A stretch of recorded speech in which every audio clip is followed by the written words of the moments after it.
అందరికీ నమస్కారం. ఇవాళ మనతో పాటు ప్రముఖ ఆధ్యాత్మికవేత్త, ఆస్ట్రాలజర్ హరి రఘుప్రియ గారు మనతో ఉన్నారు. మేడంతో మాట్లాడదాం. మేడం నమస్తే మేడం. నమస్తే అమ్మా. మేడం, ఈసారి 2025లో కనుమ ఎప్పుడు వచ్చింది మేడం? 15 లేకపోతే 16? మరి ఆ రోజు ఏం చేస్తే బాగుంటుందంటారు? ఏ దేవుడికి ఆరాధిస్తే బాగుంటుందంటారు? కనుమ గురించి ఈసారి పూర్తి వివరాలు మాకు తెలియజేయండి. అయితే కనుమ మనకి 2025 జనవరి 15వ తారీఖు వచ్చింది. అయితే ఈరోజు మనం పూజించవలసిన అమ్మవారు మహాలక్ష్మి అమ్మవారు.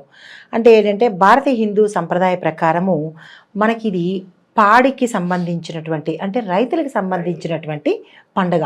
భోగి పండగ, సంక్రాంతి, కనుమ, ముక్కనుమ, ఈ 4 రోజులు కూడా పాడి పంటలకు సంబంధించిన పండగ అనమాట. అయితే ఈ కనుమ రోజు మనం ఈ 3 భోగి నుంచి సంక్రాంతి నుంచి 3వ రోజు కనుమ రోజుకి వచ్చేసాము. మనం భోగి అప్పుడు సూర్యుడిని, శనేశ్వరుణ్ణి, సంక్రాంతి రోజు మహావిష్ణువుని, ఇలాగ ఈ రోజు మాత్రము పౌష్యలక్ష్మి అంటారు. పుష్యమాసము మనకి ప్రతీక మహాలక్ష్మి అమ్మవారు. పాడి పంటలు ధనలక్ష్మి, ధాన్యలక్ష్మి, అంటే లక్ష్మీదేవికి చాలా ప్రాశస్త్యము ఈ రోజు అనమాట, కనుమ రోజు. దాంతోపాటు భూదేవిని కూడా పూజ చేస్తారు. వీటితో పాటు వ్యవసాయదారులు అంటే రైతులు ఎక్కువగా చేసే వాళ్ళే ఎక్కువగా ఈ పండగను సెలబ్రేట్ చేసుకుంటారు. ఏం చేస్తారు అంటే ఈ సంవత్సరం అంతా పశువులు వాళ్ళకి కోడి దగ్గర నుంచి పెద్ద పెద్ద ఎద్దుల వరకు కూడా ప్రతి దాంట్లోనూ వాళ్ళకి సహకరించాయి పంటలు పండించడానికి. అంటే పక్షులు, కోళ్ళు, ఎద్దులు, ఆవులు, దున్నపోతులు, ఇలాగా ప్రతి ఒక్క పశువు కూడా వాటికి అంటే మనకి సహకరించింది కాబట్టి వాటికి కృతజ్ఞత కోసము ఎంతసేపు మనుషులమే కృతజ్ఞత చెప్పుకుంటున్నాం. నేచర్కి మరి మనది మూగజీవాలకి కృతజ్ఞత ఎలా చెప్పుకుంటాము? అందుకని ఈ పండగ రోజు వాటికి కృతజ్ఞత చెప్పుకునే రోజు, పాడి పంటలకు సంబంధించిన రోజు, తర్వాత పశువులకు ప్రత్యేకించిన రోజు. అయితే వాటికి ఎలా మనం కృతజ్ఞతలు చెప్పుకుంటాము అంటే, ఒక మనిషిని మనం గౌరవించాలంటే ఎలాగా? ఒక ఇంటికి ఆహ్వానించినప్పుడు వాళ్ళకి కాళ్ళు కడుక్కోవడానికి నీళ్ళు ఇస్తాము. అంటే ఒక మనిషిని ఎట్లాగా సాధారణంగా మనం గౌరవిస్తాము, బట్టలు పెడతాము, అలంకారం చేస్తాము. ఇంకా మన ఆడవాళ్ళు అయితే శ్రావణ మాసం అప్పుడు వాళ్ళకి అన్ని రకాల అలంకారాలు చేస్తారు ఒక అమ్మవారిలాగా. అలాగే ఇక్కడ పశువులకి కూడా శుభ్రంగా స్నానం చేయించి వాటి కొమ్ములకి రంగులు వేస్తారు. షార్ప్గా చెక్కి కొమ్ములకి రంగులు వేస్తారు. తర్వాత ఇంకా కొంచెం ఎక్కువగా అంటే బాగా డబ్బులున్న రైతులు ఏం చేస్తారు, వాటి కొమ్ములకి బంగారపు పొన్నులు కూడా పెడతారు. బంగారం పెట్టలేని వాళ్ళు వెండి పొన్నులు, అంటే వెండి తొడుగుల్లాగా తొడుగుతారు. అది కూడా అవకాశం లేని వాళ్ళు ఏం చేస్తారంటే ఇత్తడితో సంబంధించినటువంటి పెడతారు. ఈ 3 వాడతారనమాట. ఏంటంటే వాటికి మన గౌరవం, మనం అంటే నగలు వేసుకుంటాము, పాపం అవి ఏం వేసుకుంటాయి, వాటికి ఈ మర్యాద చేస్తాము. తర్వాత కాళ్ళకి గజ్జెలు కడతారు. అదేంటి మువ్వల్లాగా ఉంటాయి కదా, ఆ మువ్వలు 4 కాళ్ళకి కడతారు. వాటిని సర్వాంగ సుందరంగా, కొంతమంది అయితే మెడలోను దండలు కూడా వేస్తారు. ఆ రోజంతా పూలదండలు వేస్తారు. ఇంకా కొంచెం ఎక్కువగా బాగా డబ్బులు ఉన్న వాళ్ళైతే కనుక పూసల దండలు ఉంటాయి చూసారా, ఆ పూసల దండలతో కూడా వాటికి అంటే మన తాలూకా కృతజ్ఞత, ప్రేమ, ఈ అభిమానము వాటి పట్ల చూపిస్తామన్నమాట. ఇది ఈ రకంగా చేస్తారు. అయితే మనం కార్తీక మాసంలో దానాలు ఇవ్వడం, కొంతమంది ఇవ్వలేకపోతారు. సంక్రాంతిలో ఏ దానాలు చేస్తే బాగుంటుంది? తప్పకుండా. అందుకని ఏం చేస్తారు, తదుపరి వచ్చిన మాసమే కాబట్టి ఈ రోజు ఏం చేస్తారంటే సంక్రాంతి రోజు లేదా కనుమ రోజు ఎరుపు రంగు వస్త్రాలు, ఎరుపు రంగు పువ్వులు, నీళ్లు అంటే ఉదక దానము, తర్వాత అక్షతలు దానం ఏమిటి అని అడగొచ్చు. అక్షంతలు కూడా కలిపి దానంగా ఇస్తారు. బియ్యం దానంగా ఇస్తారు. కొత్త పంట వస్తుంది కదా, బియ్యం దానంగా ఇస్తారు. తమలపాకులు కూడా దానంగా ఈరోజు ఇవ్వచ్చు.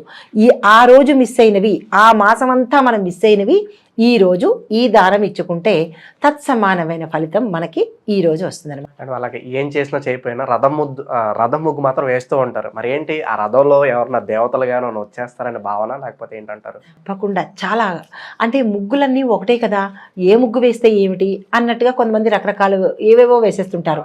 కానీ కనుమ రోజు మాత్రము రథం ముగ్గే ప్రత్యేకంగా ఎందుకు వేస్తారు అంటే, రథము అనేది మన శరీరము, అంటే మన జీవుడు అనమాట.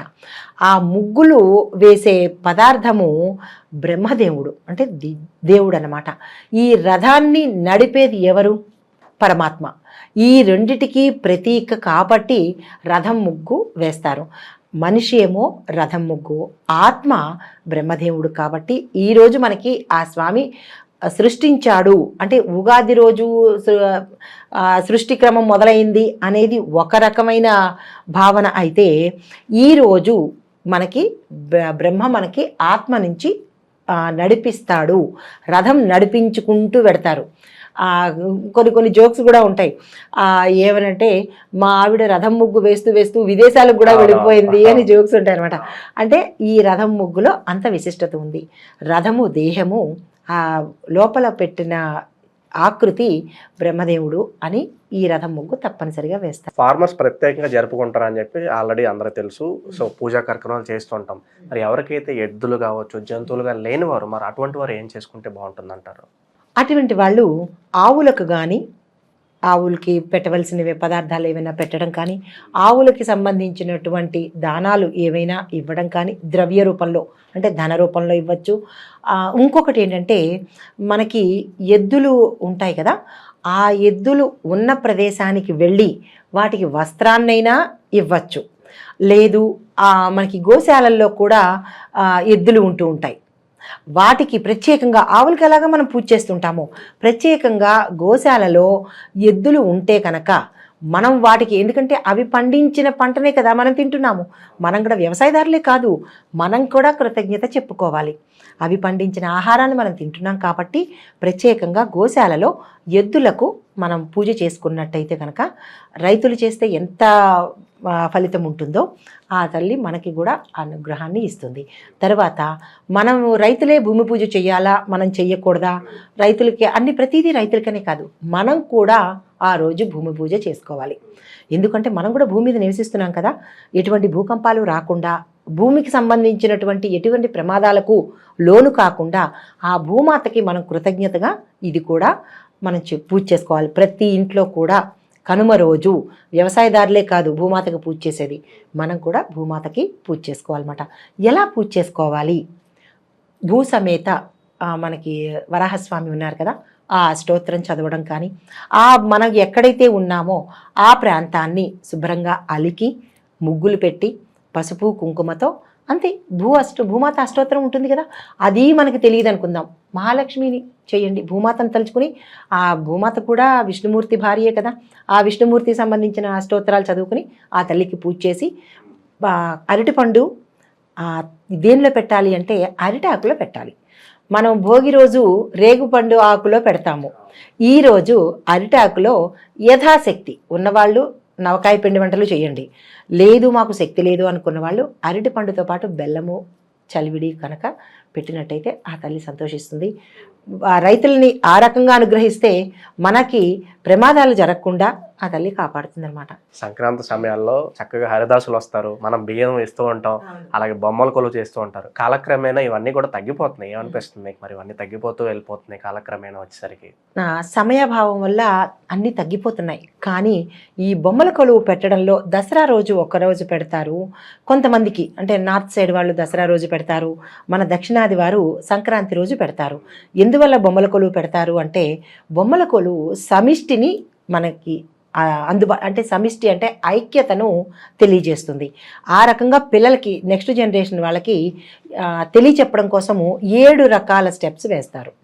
ఈ పాత బొమ్మలు అంటే గతకాలం అమ్మమ్మల వాడిన దగ్గర నుంచి, అంబల వాడిన దగ్గర నుంచి తీసుకొచ్చిన బొమ్మలు మన ఇంటికి లక్ష్మిని ఇస్తాయన్నమాట. అంటే ఐశ్వర్యాలను కలగజేస్తాయి. మొదటి మెట్టులో దీనికి కూడా ఒక ప్రత్యేకత ఉంది.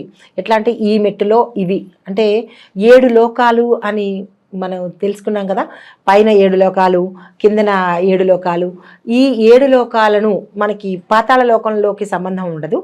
ఈ భూమి మీద నుంచి పైన 7 లోకాలు ఎలాగైతే 7 మెట్లుగా వాటిని అలంకారం చేసుకుని ఒక్కొక్క దాని మీద దశావతారాలు కొంతమంది పెడతారు. అంటే ప్రతి ఒక్కదాన్ని మనకి తెలియపరచడం కోసము ఒక మెట్టు మీద దశావతారాలు, రెండో మెట్టు మీద సామాజిక మాధ్యమాలు అంటే మన కుటుంబ వ్యవస్థను తెలియచేసేవి, తర్వాత మూడో మెట్టు మీద మన జంతువుల్ని సంబంధించినవి తెలియపరిచేవి, ఇలాగా ఒక్కొక్క 7 మెట్లకి కూడా 7 రకాలుగా మనం అలంకారం చేసుకుని బొమ్మల కొలువు పెట్టుకుంటాము.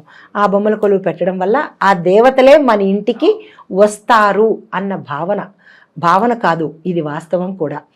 తర్వాత నెక్స్ట్ జనరేషన్ వాళ్ళకి ఇది మనం తప్పనిసరిగా పాటిస్తే మన సంప్రదాయాన్ని వదులుకోకుండా పాటించండి. కొన్ని బొమ్మలు 7 మెట్లు పెట్టలేని వాళ్ళు 3 పెట్టుకుంటే అది మనకి ప్రతి పండగ వెనుక, ప్రతి దీని వెనుక అంటే మనం చేసే ఆచారం వెనుక సత్సంప్రదాయం ఉంది.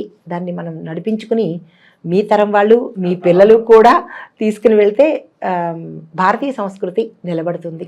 మనం సాధారణంగా ఇంటి ద్వారాలకి మామిడాకులు, తోరణాలు ఇవన్నీ కడుతూ ఉంటారు. అలాగే కనుమ రోజు తెల్లగా ఏదో ఆ ద్వారాన్ని కడుతూ ఉంటారు. చూసినప్పుడు పెద్దగా అర్థం కాలేదు నాకు. అదేంటిది మేడం, అని ఎక్స్ప్లెయిన్ చేయగలుగుతారు? అది తప్పకుండా. అయితే మామిడి తోరణాలు మనం నిత్యకృత్యం కట్టుకుంటాము. అవి ఏంటంటే వడ్ల తోరణము అంటారు. వడ్ల తోరణం ఎందుకు అంటే పక్షులు, పశువులకి మనం ఆనర్ చేశాము. అంటే పశువులకి మనం చక్కగా అన్ని రకాలుగా భోజనం పెట్టాము, వాటిని అలంకరించుకున్నాము, వాటికి మనం మర్యాదలు చేసుకున్నాము. మరి పక్షులకు ఎలా చేస్తాము? క్రిమికీటకాదులు భూమి మీద ఉన్న వాటికి బియ్యపిండి ముగ్గుతో లేదా పసుపు కుంకుమతో వాటికి అన్నీ అందించాము. మరి పక్షులకు ఎలా రుణం తీర్చుకోవాలి అంటే మనకి కంకులు అంటారు, వడ్లతో తయారు చేసిన కంకులు అనమాట.